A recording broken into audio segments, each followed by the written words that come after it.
Bonjour, bonjour, bonjour. J'espère que vous allez bien, que vous avez passé une excellente matinée. Moi, ça va. Je suis confortablement installée dans ma chambre et comme j'avais promis hier, je fais un autre live aujourd'hui. Je l'avais promis. Alors, si tu me suis en replay, n'hésite pas à marquer hashtag replay pour que je vienne personnellement t'honorer. Je vais m'assurer que le son est correct, que l'image aussi est correcte.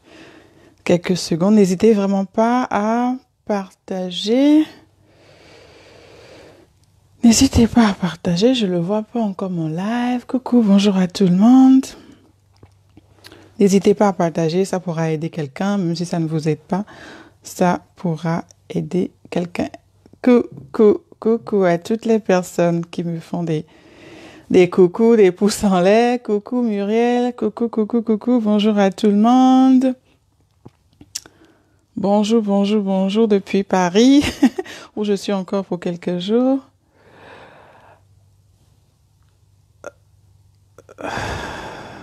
C'est bizarre, je ne vois pas mon live pour le partager, où je suis quelle page je suis allée me mettre, moi. Oh là, je pensais sur mon profil. Alors, qu'est-ce que j'ai fait? Bon, ben, peu importe, hein, partager, peu importe où je suis. Alors... Oui, je suis quand même sur mon profil, mais bon, je le vois pas. Mais bon, c'est pas plus grave que ça. Alors, j'espère que vous allez bien. Ben, comme vous le savez, depuis quelques jours, je suis sur Paris, là. Je me repose un peu, je travaille beaucoup. Alors, aujourd'hui, je fais ce live pour vous parler du métier d'assistante et des compétences qu'il faut avoir. Pour les personnes qui ne me connaissent pas, je m'appelle Flore Ginou, je suis assistante de direction, assistante virtuelle, je suis formatrice. Bonjour Mylène. Je forme les assistantes de direction, je forme les personnes qui veulent devenir assistantes de direction à pouvoir le devenir et à travailler de façon professionnelle. Alors comment est-ce que je le fais? Je le fais tout simplement au travers de programmes en ligne. J'ai un certain nombre de programmes, de cours qui sont exclusivement en ligne. Mon entreprise est à 110 000% basée en ligne et donc ce sont des formations au travers desquels je forme les jeunes femmes, les jeunes hommes assistantes à le devenir et à travailler de façon professionnelle. Avec moi, tu as donc non seulement de l'information, mais surtout tu as de la transformation parce que je te prends d'un état où tu es actuellement, de l'état où tu es actuellement, qui peut être un état de manque de connaissances, de frustration, de stress, de mauvaise organisation, de mauvaise gestion de ton temps, de mauvaise planification de tes journées, à un état où tu apprends à travailler de façon professionnelle, tu comprends ce que le manager attend de toi, tu comprends comment tu dois véritablement travailler pour servir l'entreprise dans laquelle tu es. Et parce que tu connais, tu sais faire toutes ces choses-là, tu deviens complètement incontournable aux yeux de ton manager et des équipes que tu assistes. Et si tu es vraiment dans la région parisienne, si tu es en Île-de-France, voilà, je t'invite vraiment à l'atelier que j'organise samedi prochain à partir de 14h30. Le lien est affiché là-haut où on va parler vraiment de toutes les stratégies que tu peux mettre en place pour optimiser ton temps. Parce que sache que si tu arrives à optimiser ton temps, tu vas concrètement arriver à te créer de la richesse. En fait, c'est ça. C'est ne plus passer des journées à longueur de temps et à déjà stressé à partir de 11h, ne pas se rendre compte à 17h qu'on n'a vraiment rien foutu de vraiment concret. Mais il faut pouvoir véritablement apprendre à gérer ces journées convenablement pour en tirer le plus grand bénéfice parce que chaque seconde qui passe, tu vois, c'est nous qui passons. Et la seconde qui vient juste de passer, on ne peut plus la rattraper. Mais de quoi je veux te parler concrètement aujourd'hui? C'est du métier d'assistant de direction et des compétences que tu dois avoir. Alors concrètement, une assistante, qu'est-ce que c'est? C'est une jeune personne, une jeune femme ou un jeune homme, parce que le métier est aussi ouvert aux hommes, même s'il est plus ouvert aux femmes qu'aux hommes. Et donc, une assistante ou un assistant, c'est une personne qui assiste en fait un ou plusieurs managers dans l'exécution de leurs tâches, de sorte à ce que ces managers ou ces équipes puissent se concentrer sur le core business, sur l'élément central, sur les projets centraux de l'entreprise. Et toi l'assistante, tu gères les tâches administratives, les tâches de secrétariat, toutes les tâches connexes, tu vois, tout ce qu'il faut pour comme papier administratif, pour gérer les réunions, tout ce qui tourne autour en fait. Mais eux, les managers et les équipes, en fait, vont se concentrer sur le core business, sur l'élément central, pendant que toi, tu gères le côté administratif, tout ce qui est connexe. Alors, comment est-ce que tu peux concrètement le faire? La problématique en Afrique, c'est quoi? C'est que les gens généralement pensent que c'est un métier facile. Ça, c'est la première chose.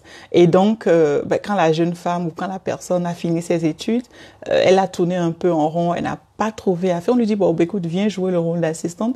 Et c'est comme ça que plein de personnes se retrouvent dans le métier, premièrement sans formation, aucune. Ok, tu vas avoir des personnes qui viennent d'une autre formation, d'un autre milieu carrément de formation et qui viennent et qui deviennent assistantes, qui deviennent secrétaires, alors que au fond c'est un métier exigeant. C'est un métier qui exige de toi que tu aies un certain nombre de compétences, que tu puisses concrètement faire un certain nombre de choses de façon professionnelle. Okay? Alors, quelles sont ces choses que tu dois pouvoir faire de façon professionnelle? Il faut par exemple que tu puisses concrètement gérer les agendas de tes managers. Ok, ça c'est indispensable que tu puisses le faire. Et ne me dis pas que pour gérer l'agenda de ton manager, tu as un tableau Excel où tu notes ses rendez-vous et blablabla, c'est complètement obsolète. Il faut que tu aies une manière update, une manière plus professionnelle de gérer les agendas, les différents agendas, de sorte à ce qu'il n'y ait pas de couac. Ok, et de sorte à ce qu'ils soient informés en même temps que toi tu à tel heure, à tel rendez-vous, à tel endroit, avec telle personne, que tu puisses pouvoir séparer correctement et décaler entre deux rendez-vous le temps, voilà, des imprévus et tout. Okay? Ça, c'est une chose que tu dois savoir faire. Autre chose que tu dois savoir faire concrètement, c'est que tu dois être une personne organisée. L'organisation, c'est la clé. Il faut que tu aies d'abord, toi, personnellement, une organisation personnelle. De façon personnelle, il faut que tu sois une personne organisée. Okay? Non seulement, pardon, non seulement tu vas être organisé, et parce que tu es une personne organisée, tu pourras concrètement bien planifier les tâches de la journée. Et les tâches de la journée se planifient la veille. Je conseille toujours aux personnes qui travaillent avec moi de faire leur planification la veille. Parce que pendant que tu dors, ton cerveau continue de travailler. Ton cerveau continue de tourner. Et peut-être il y a un projet ou une tâche que tu ne sais pas très bien sur lequel tu ne sais pas très bien comment aborder, mais tu vas voir que pendant que tu dors, toi, mais ton cerveau travaille et ton cerveau va te donner la solution. Et toujours avoir avec soi un agenda où tu notes les idées qui t'arrivent. Ok? Donc, tu fais ta planification la veille. C'est l'une des façons de s'organiser, en fait. Et tu dois aussi avoir de petits rituels, en fait. Et des petites routines. 1 heure pour dormir, 1 heure pour te lever, ta méditation matinale, pouvoir déjà préparer tes affaires la veille. Il n'y a pas de souci, Christiane. Coucou Régine, coucou Christiane. Pouvoir gérer toutes ces choses-là déjà la veille. Ensuite, tu dois pouvoir être en mesure de bien gérer les dossiers de l'entreprise.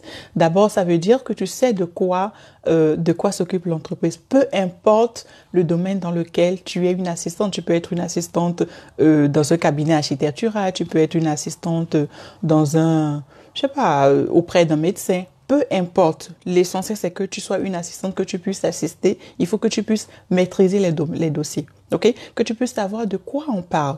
Quels sont les dossiers, quels sont les projets actuels. Ok?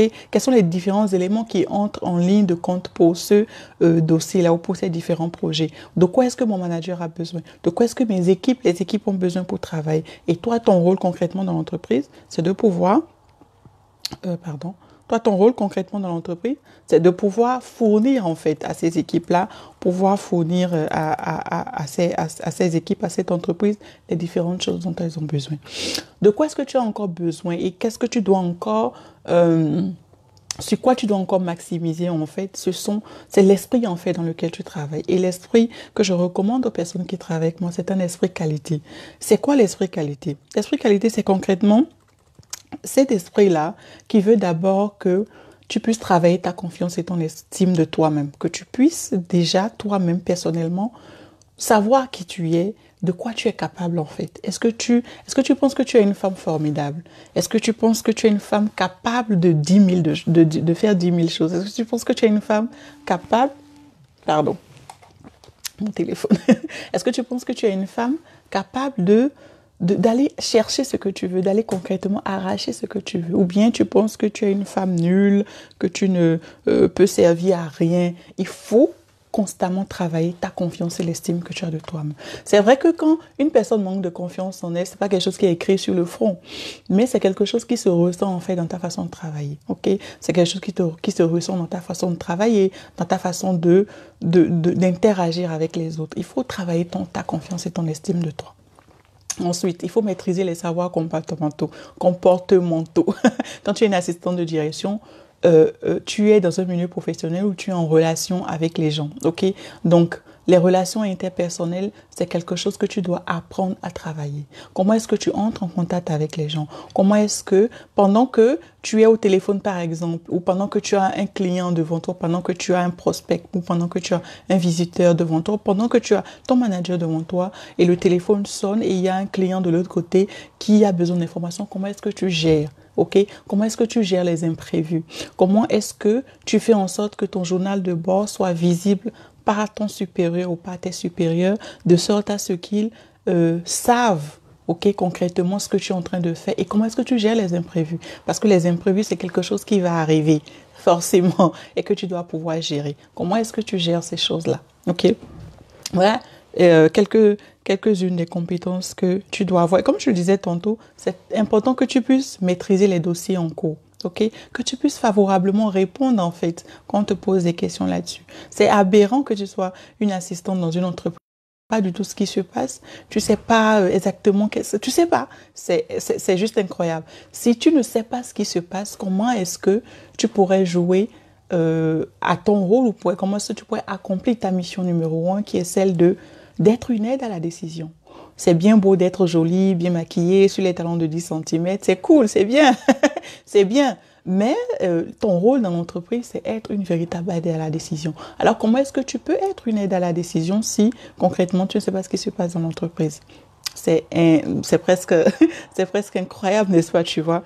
Il faut que tu apprennes à bien gérer ton temps, bien gérer tes priorités. Il ne s'agit pas de beaucoup travailler. Il s'agit de travailler de façon stratégique, de savoir dans la journée qu'est-ce qui est absolu que je fasse. Même si Jésus-Christ descend sur la terre, qu'est-ce que je dois faire? Quelles sont les 3 activités, les 3 tâches ou les 4 tâches que je dois absolument faire aujourd'hui avant la fin de cette journée. C'est important de savoir ça. Et en termes de qualité de savoir interpersonnel, de savoir comportementaux, l'écoute est une qualité que tu dois pouvoir développer. Il faut plus écouter les gens et moins parler. Parce que quand tu écoutes, l'écoute active te permet d'être concentré sur ce que les gens disent et de pouvoir leur apporter des solutions. Voilà, après, tu dois maîtriser aussi des savoirs techniques, tu vois. Il y a pas mal de logiciels aujourd'hui que les assistantes utilisent, que tu dois pouvoir utiliser. Et toutes ces choses-là vont concrètement faire la différence entre toi et une autre assistante lambda. Ok? Peu importe que tu sois assistante juridique, assistante de direction, assistante médicale, assistante, peu importe dans quel domaine et peu importe la structure dans laquelle tu travailles, c'est quelque chose que tu dois concrètement apprendre à faire. Donc voilà ce que j'avais à partager avec toi. Si tu suis ce live en replay, n'hésite pas à me mettre #replay. N'hésite pas à partager aussi, ça pourra aider. Si tu es dans la région parisienne, on se donne rendez-vous pour samedi prochain pour l'atelier que j'organise sur deviens une personne stratégique, deviens une assistante stratégique, gère ton temps comme une pro. Et on se retrouve demain parce que comme je te l'ai dit, tous les jours, je ferai un Facebook Live pour te donner un contenu de valeur. Demain, on va parler concrètement de... Je ne sais pas encore, mais ça sera quelque chose de très, très, très, très intéressant. Voilà donc ce que j'avais à partager avec toi.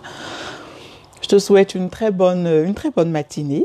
Prends soin de toi et puis on se dit à demain. Bisous, bye.